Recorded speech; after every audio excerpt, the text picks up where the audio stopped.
bàbá olóyin Sẹ̀san Adéwùsì táwọn tọ́lọ́run gbogbo ènìyàn tó bá fẹ́ ròyìn òkìkí ọ̀dọ̀ Sẹ̀san Adéwùsì ní kí ẹ gbà lọ. ẹ kú déédéé wòye ò gbogbo ẹ̀yin èèyàn ìlú gbogbo tí ẹ bá ti ń gbọ́ mi èmi Sẹ̀san Adéwùsì táwọn tọ́lọ́run náà ló ń kí yín o ọ̀rọ̀ bí oyin bí àdùn kò ní tán nílé gbogbo wa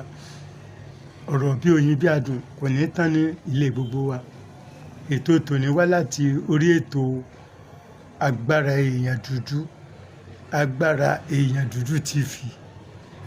tẹlifóònù nọ́mbà mi 08054749455 08054749455 ẹ tún lè pè mí sórí aago mi kejì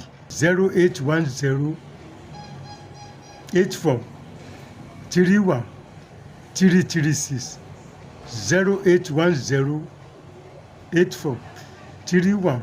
08108431336 lónìí mo fẹ́ fi yín láṣìírí kan mọ́dàrí kan la lè pè a tún lè pè ní mọ́dàrí kan a tún lè má pè ní mọ́dàrí kan náà torí orí tálàǹgbà bá lé ògiri ló fi máa ń sọ gbogbo orí tálàǹgbà bá lé ògiri ní fi sọ àwọn ọ̀tá yín gbogbo orí tí wọ́n bá lé wọ́n fọwọ́ ọmọ ṣera wọn ni torí pé ọwọ́ tọ́gẹ̀dẹ̀ bá gbé ara ẹ̀ ló fi máa ń nà kí lẹ́ẹ̀ lọ́ọ́ bá mi tọ́jú o orí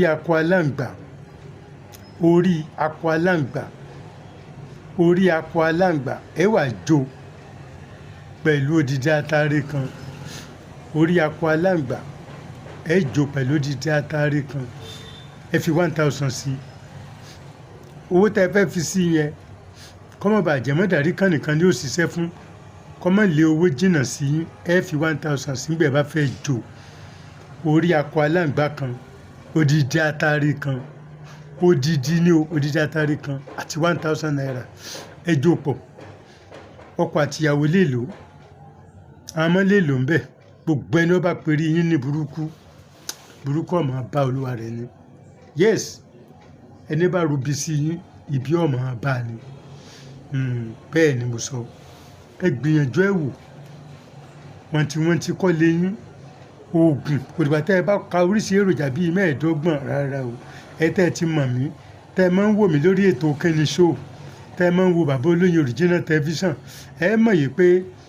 gbogbo sẹ́tẹ̀mì bá kọ́ yàn simple thing ni simple thing ṣùgbọ́n kí n tó lọ ẹ mọ́ gbàgbé mi mo ṣèwé yìí o ọ̀nà àbáyọ sí ìṣòro ẹ̀dá African Power Part 1 rè African Power Part 1 iṣẹ́ pọ̀ nú ẹ o ẹ̀yin tó oògùn ìbá ṣiṣẹ́ fún tọ́jẹ́ pé tí a bá sóògùn fún yín kì í ṣiṣẹ́ African Power Part 2 ní kẹ́yìn rà African Power Part 2 ẹ̀yin tó oògùn ìbá jẹ́ fún bọ́ ọba gbọ́sẹ̀ lọ́dọ̀ àfà wòlíì àbọ̀nṣègùn ìbílẹ̀ ọmọ ń kọ̀ǹpléènì pé kò ṣiṣẹ́ ra ìwé yìí nǹkan tó fi máa fọwọ́ ẹ̀ lẹ́ẹ̀kan lọ́sẹ̀ wà ń bẹ̀ gbogbo oògùn tí wọ́n fún ẹ yóò ṣiṣẹ́ bóyá ọlọ́sẹ̀ kan yàrá tó ti ń ṣiṣẹ́ tí ò wá ṣiṣẹ́ mọ́ ohun tó lè fi jí ọṣẹ yẹn padà wọ́n bẹ nínú African Power Part 2 then a ní ìwé kan tó ẹsẹ̀ jáde African Power Part 3 agbára èèyàn dúdú apá kẹta ẹni tó bá lọ́mọ tó ń mu gbaná tó ń mu gbó tó ń mu oògùn olóró tẹ́ẹ̀fẹ́ kó mú mọ́ omi lásán lẹ́ẹ̀ fi ṣèwòsàn omi bó lẹ́sẹ̀ lo omi fún omi tá a mọ̀ mu ẹ ra ìwé yìí orí èrè bó náà ṣe ń lo orí èrè tọ́ pé ibi tẹ́rẹ̀ bá jókòó sí ibẹ̀ ló ń jẹ rẹ̀ mọ́ ń bá bó ṣe lórí èrè wà nínú ìwé yìí African Power Part 3 olúgbòhùn ajagbóhùn fẹ́yìn wòlíì àáfà tẹ́ fẹ́ mọ́ ṣiṣẹ́ fún yàn ìtẹ́ ẹ bá fún wọn kó lè mọ́ ṣiṣẹ́ ẹ máa rí mọ́bi tẹ́ ẹ ti ń dáyàn lónìí ó wà nínú ìwé yìí African Power Part 3 ẹ lè rí ìwé ìrà o lórí fóònù yín lórí WhatsApp email tàbí Gmail yín bákan náà ẹ tún lè rí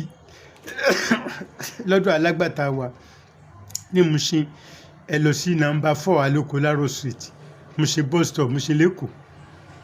ní Bariga ẹ lọ nọ́mbà 36 Ìlàjẹ road Bariga nọ́mbà 36 Ìlàjẹ road ní Bariga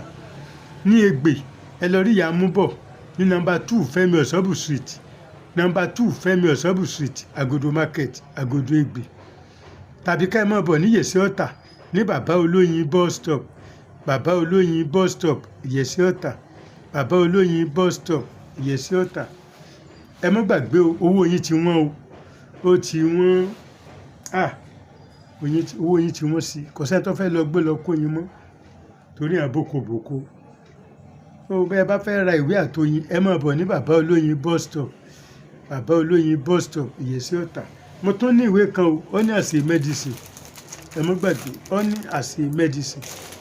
Gbogbo iṣẹ́ tó yín ń ṣe iṣẹ́ 70 làkọ́nú ẹ̀, pẹ̀tà tù mí ta fún ni, ó ní àṣẹ medicine. Àwọn èèyàn máa béèrè pé èlò wá ní ìwé ọ̀hún, ó ní àṣẹ medicine 5,000 naira. African Power Part 1 5,000 naira. African Power Part 2, African Power Part 2 10,000 naira. African Power Part 3, African Power Part 3 20,000 naira. Ọbẹ̀ tó dùn, owó ló pa, iṣẹ́ inú ẹ̀ pọ̀ ní ẹ má bínú o, àṣírí pọ̀ nínú ẹ̀. Tó bẹ́ẹ̀ bá gbádùn ètò yìí lórí ètò yìí, ẹ tún pàdé mi lórí Kíni Show, ọmọ Ìbàdàn Kíni Show rè ó jàre Kíni Show. Bí ẹ bá lẹ́ẹ̀kẹ́ wò mí lórí Kíni Show, ẹ tún lè wò mí lórí bàbá olóyin original television, bàbá olóyin original television. Títí ìgbà míì tẹ́ẹ̀tàn máa pàdé mi, àrán lẹ́ẹ̀mọ́ dá ẹ̀ ní dáràn o. Bàbá olóyin Sẹ̀san Adéwùsì táwọn tọ́lọ́run, gbogbo ènìyàn tó bá fẹ́ ròyìn òkìkí, ọ̀dọ̀ Sẹ̀san Adéwùsì ní kí ẹ gbà lọ.